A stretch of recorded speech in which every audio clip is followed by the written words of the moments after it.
No, even if I wasn't on the phone with you, I say the same thing all the time. I think LeBron is the best as an individual. I mean, as an individual player, I just think you're more advanced than all of the players that we've seen so far. I mean, we have some great players and stuff, done some amazing things. I just think that overall, everything add up to be in your favor. With your size, your speed, your scoring ability, the ability to go to any team and just kind of, make the playoffs like that. In many years, you didn't have no help. Yeah. Yeah, I noticed that. A lot of people don't notice that, but I noticed that a lot of years you ain't have a lot of help. You had some help with Kyrie, some good role players and stuff, but the way the league is now, you need more than one superstar. Yeah. Nah, I just be coaching little league, but I mean, like I said, I know basketball. I mean, I got eyes. I can see the fact that, you're just better. If you'd have threw, not to take nothing away from Jordan, but if you would have threw you back in the day, back in time, with the same abilities you have now, you would have been the best. You know what I'm saying? And they always say, oh, it was more physical back then, but you're bigger than all of them players. Even the players that was considered bullies at Oakley and all them on Detroit and Knicks and all that. Even the people that consider bullies, you're bigger than them. What makes you think? What makes them think that you wouldn't be more aggressive and more treacherous if it was allowed? And you're bigger than them. See, they're not thinking about that. You would adjust your game to be more vicious too, and they wouldn't be messing with you because you're stronger, and bigger than them. So they thinking about what them guys did to them other guys. Jordan was skinny back then.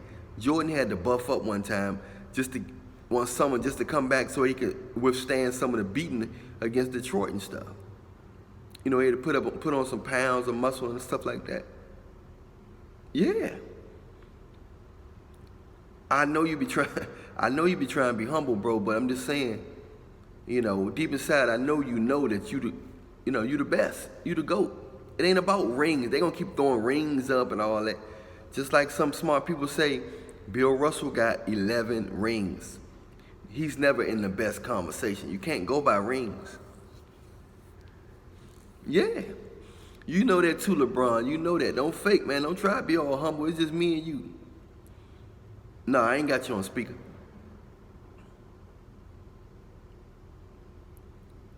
Yeah.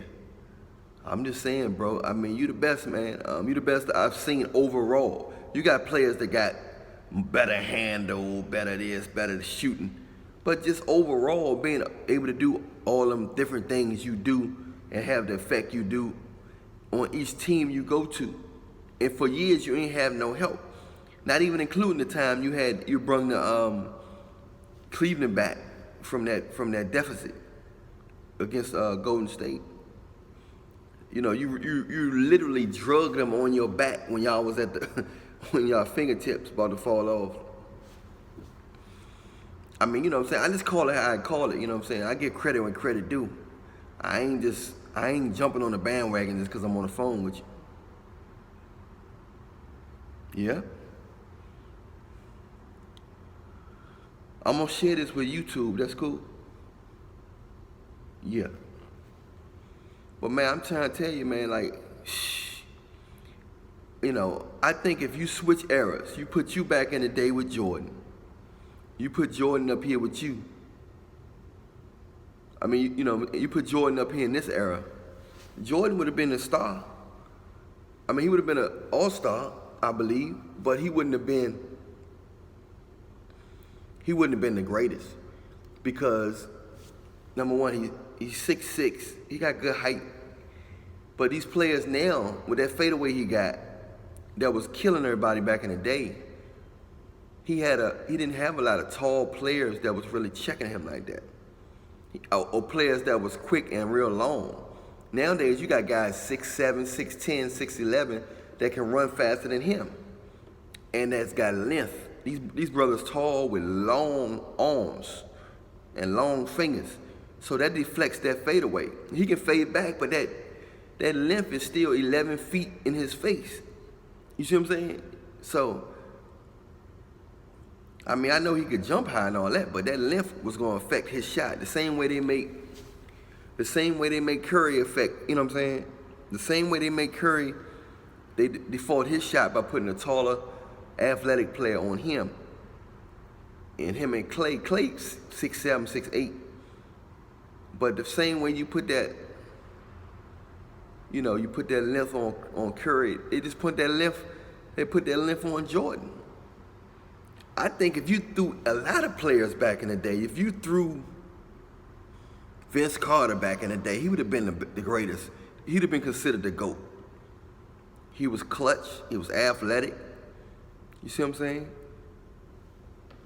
Now, if you adding in leadership and all that, I don't know. But, you know, I think, you know, overall, bro, you got it, bro. You got the GOAT, bro, because you got the leadership. You know the business aspect of the game. You got the athleticism. Your shot is decent. You know, I mean, you got too many components that most players only have one component. You know, if you're looking at superheroes, you got many superpowers. I ain't, you know, I'm just telling you, you know, calling the truth. I'm just lining up the players. Now, my man Kevin Durant, you know, not to take nothing away from you, but he makes scoring look easy. You know, with that 6'10", 6'11", and his length, he can shoot over any player. And his moves and his smoothness, he know his angles. If he get to certain spots, it's a wrap. Now, he makes scoring look easier than I've ever seen it before, easier than Jordan. And, you know, even though you be scoring easy when you want, it just seemed like you be putting in a little more energy, you know what I'm saying? Then Durant, he just make it look so easy. You know, not to take nothing from you, but I'm just saying Durant make it look so easy, man. You agree? Yeah. Yeah, Durant is up there, man. You know, he's just soft spoken when it comes to, you know, leadership and stuff. He just another player that lead by example, like Kawhi.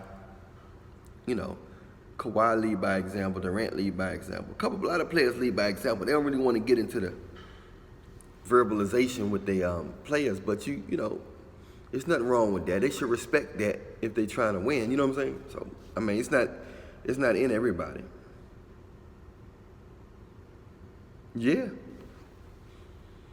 Nah, I could have played. I felt like I was blackballed in high school, man. I could have went overseas or something, but I just felt like I was blackballed. I did better when I got out of high school, when I got more playing time, you know. But yeah, LeBron, man, I think you're gonna win about. you definitely gonna win next year. I feel strongly you're definitely gonna win next year. I think you're gonna get 2 years in a row, and I think you might get 3. I mean, I think you could get 3 in a row, but I think you definitely gonna get next year, and you might get that. I believe you're gonna get 2 years in a row, but definitely next year. And then if you don't get it the 3rd year. But from what I see, man, I mean, you ain't got to tell me the ins and outs because, you know, I'm sharing this on YouTube. But from what I see, you're going to be adjusting every year, you know, to keep the chemistry and to keep you up to par for playoffs. Because, yeah, I agree. You got to adjust every year. You got to strategically adjust because teams get accustomed to your players and stuff. And then they started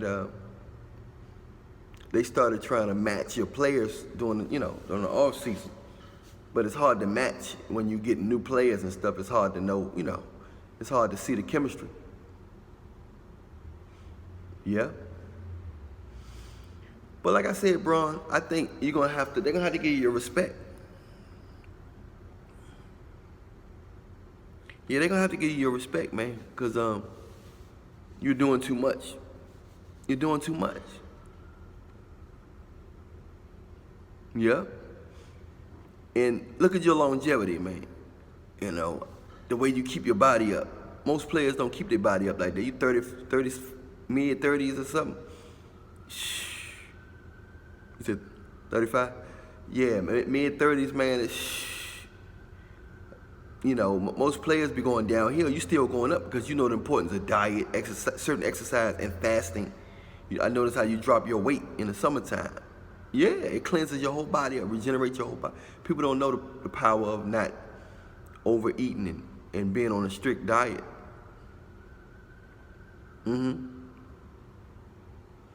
Yeah. Okay, bro. Hey, man, nice talking to you, man. I'm glad you took the time out to talk to a brother. But hey, man, I'm gonna try to check out some of the games. I don't know how it's gonna work next year or whatever, but hey, man, keep doing what you're doing. You the GOAT, bro. I know you don't feed into it. You just doing your thing. But hey, man, stay up. Hey, keep working, and I wish you success, man. Thanks. All right, appreciate it. All right. Just got off the phone with the GOAT, LeBron James, man. Humble dude, man. But deep inside, I think he know he the best. I think he know he the best. That's all you can do is just keep going at it.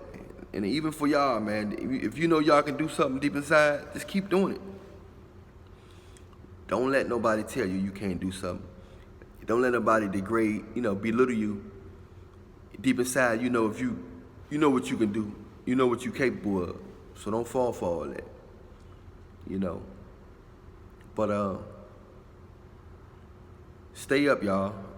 Stay positive. Stay confident. A lot of people may not give y'all credit. Your family may not give you credit. I know everybody not LeBron. Your family may not give you credit. Your wife, husband, boyfriend, friends, your job, your supervisor, but always remember, deep inside, you know the truth. As long as you know the truth, that's what matters. Y'all know who I am, Allan Reallionaire, the Reallionaire. Reallionaire Nation, I love you, but Jesus love you more. Make sure y'all stay up. If you like the video, press like, man. If you're new to the channel, press subscribe if you like, so you can see the next video. I talk about a lot of stuff with relationships, health, confidence, spirituality. I talk about my sins. I confess my sins. I'm not perfect, but it's a growing process. And as we all reach out to each other, we can get some things done for the future, for the family, for the culture, for the kids. You know what I'm saying? So we got to put everything on the table like the Bible say. Galatians 8:9, confess your sins to one another so we can be healed. But if we hiding and acting like we perfect, then ain't nothing good gonna come out of acting like we perfect. So if you can find people to be real with, I know it's hard to be real with people because they get to telling people your business, but ain't nobody perfect, so we ain't got nothing to hide. As you can see, nobody is perfect. We all got sins, we all got faults and problems. Okay? Stay positive, stay prayed up. Allan Reallionaire, I'm out.